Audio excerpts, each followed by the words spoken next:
आप सभी को मेरे YouTube चैनल बायोलॉजी क्लिक में वेलकम है। और आज का जो वीडियो है ये हिंदी का सेकंड पार्ट लेकर आए, इसको कवर करेंगे आज। अगर जो आप इसके फर्स्ट पार्ट को ना देखे हो तो इसके डिस्क्रिप्शन में हम उसका लिंक दे देंगे, आप लोग वहां से देख सकते हैं। और चैनल पे नए हो तो चैनल को सब्सक्राइब कर लीजिएगा, वीडियो अच्छी लगे तो वीडियो को लाइक कर लीजिएगा। आते हैं बिना देरी के अपने पहले क्वेश्चन की तरफ। और पहला क्वेश्चन पूछ रहा है कि आविर्भूत का सही विलोम शब्द है। ऑप्शन है अनास्था, बी करा अनेकता, सी करा तिरोभूत और डी करा अनावृष्टि। तो इसका जो सही विकल्प होगा वो होगा विकल्प सी, तिरोभूत। आविर्भूत का विलोम तिरोभूत होता है। बाकी अन्य विकल्प को भी देख लेते हैं। तो पहला जो विकल्प दिया अनास्था, उसका विलोम होता है आस्था। और अनेकता का होता है एकता। और अनावृष्टि का होता है अतिवृष्टि। ओके। और अगला क्वेश्चन पूछ रहा है कि क्षणिक का सही विलोम शब्द है। ऑप्शन है अल्प, बी करा शाश्वत, सी करा क्षर और डी करा विमुख। तो क्षणिक का सही विलोम शब्द होगा वो होगा शाश्वत, ऑप्शन बी। बाकी अन्य विकल्प का भी विलोम जान लेते हैं। तो जो अल्प दिया है, अल्प का होता है बहु, महा और दीर्घ, तीनों होता है। और क्षर का होता है अक्षर। और विमुख का होता है उन्मुख या सम्मुख। ठीक है। और अगला प्रश्न पूछ रहा है कि अग्रज का विलोम शब्द है। ऑप्शन है अक्षत, बी करा अतुल, सी करा अनुज और डी ऑप्शन करा अटल। तो इसका जो सही विकल्प होगा वो होगा विकल्प सी, अनुज। अग्रज का विलोम शब्द अनुज होता है। बाकी और विकल्प देख लेते हैं। तो जो अक्षत दिया है, अक्षत का छत और विच्छत दोनों होता है विलोम शब्द। और अतुल का जो है तुल्य होता है।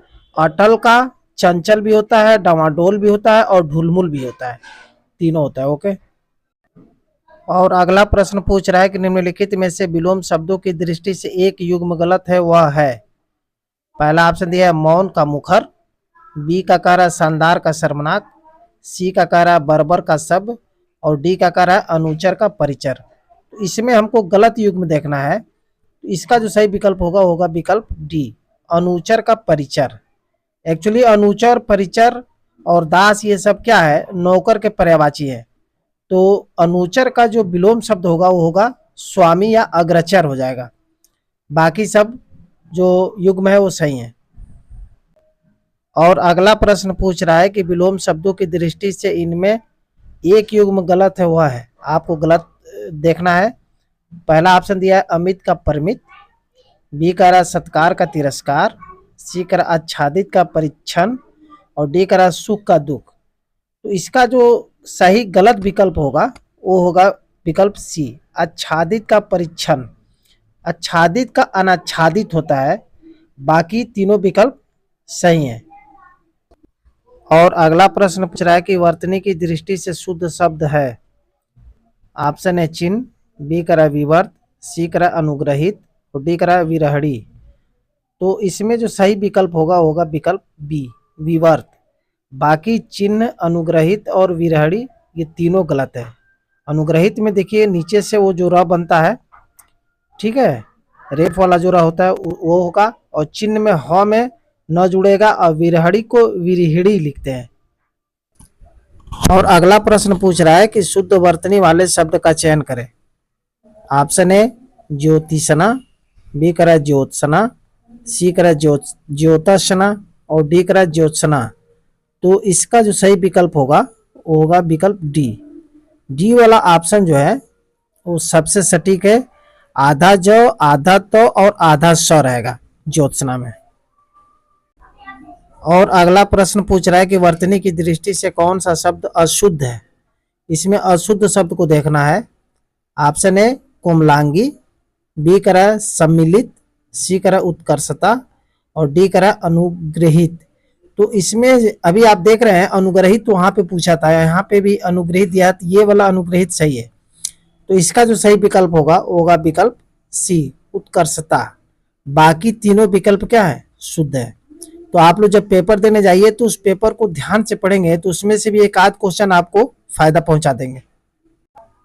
और अगला प्रश्न पूछ रहा है कि निम्नलिखित में से एक शुद्ध वाक्य है, वह है। पहला ऑप्शन दिया है प्रत्येक विद्यार्थी को चाहिए कि वह हिंदी की अनेक पुस्तकें पढ़े।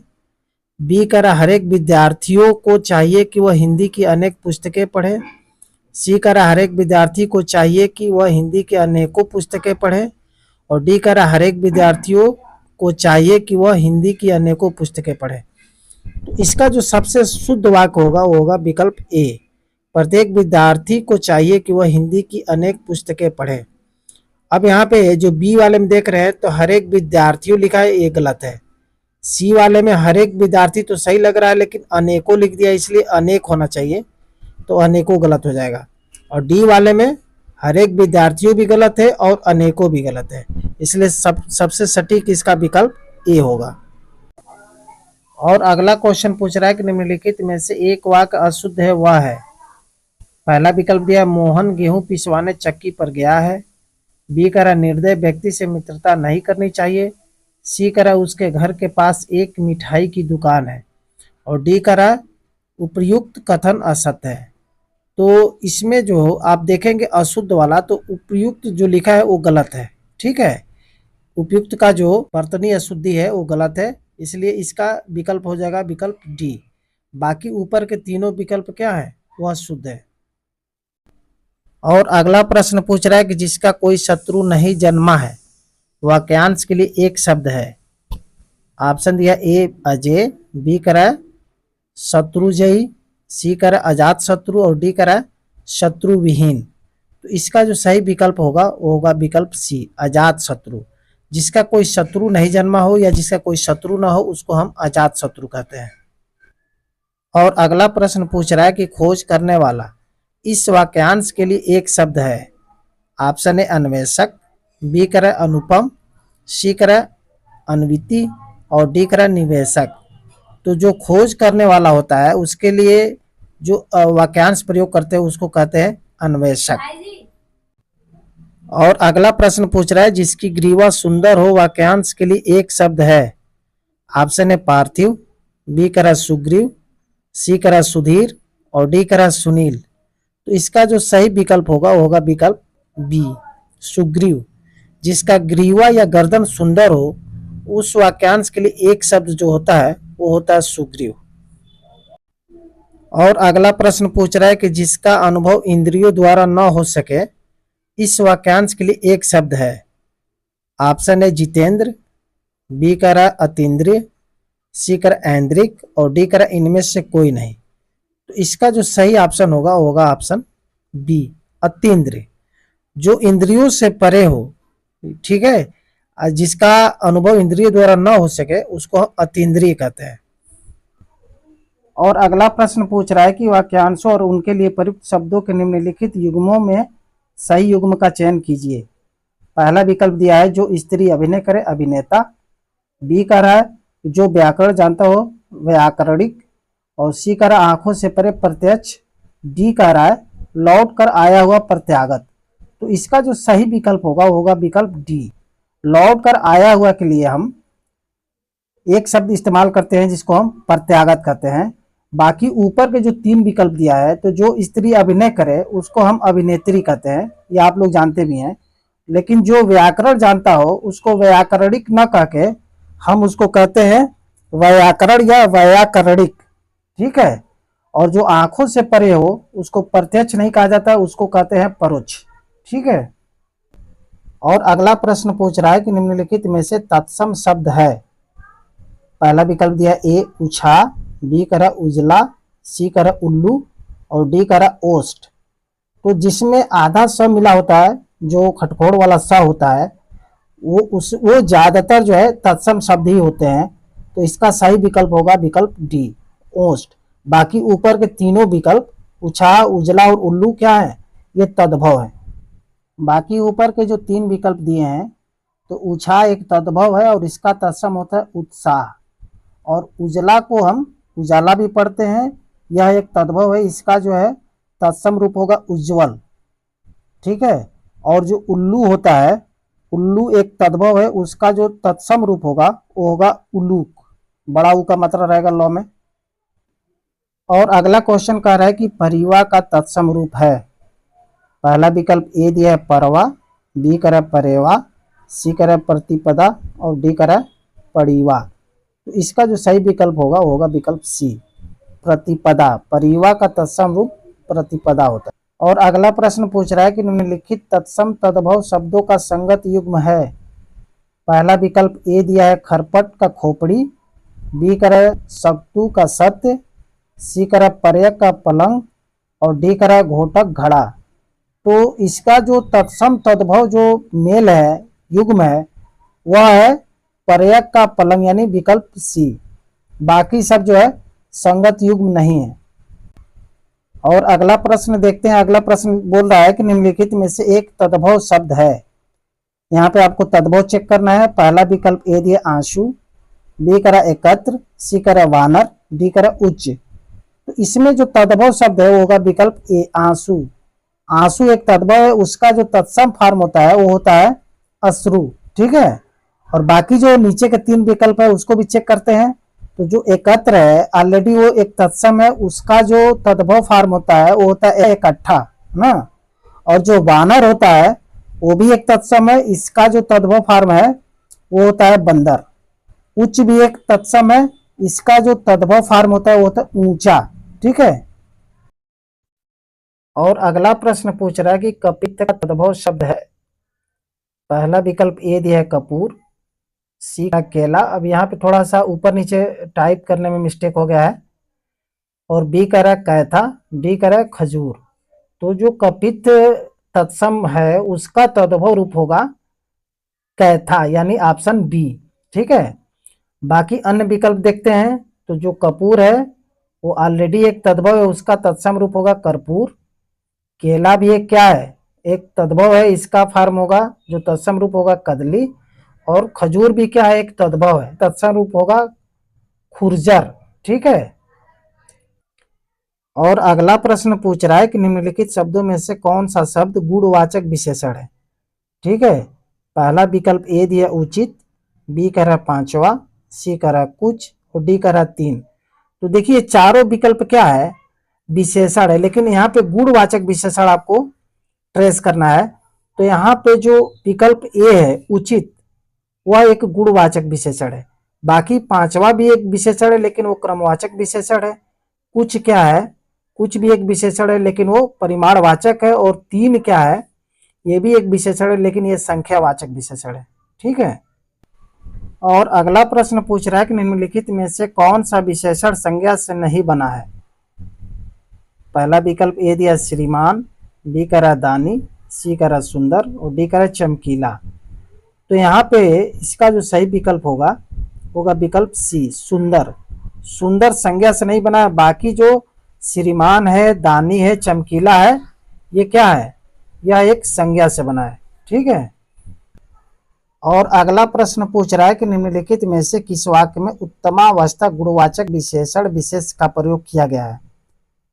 काफी बढ़िया क्वेश्चन है। पहला विकल्प ए दिया परमानंद कक्षा में सबसे होशियार छात्र है, बी कह रहा है मनमोहन ने इस दुकान से 1 किलो टमाटर खरीदा है और सी कह रहा है इस पौधे में इतना पानी मत डालो और डी कह रहा है विजय पहलवान एक दिन में 4 लीटर दूध पीता है।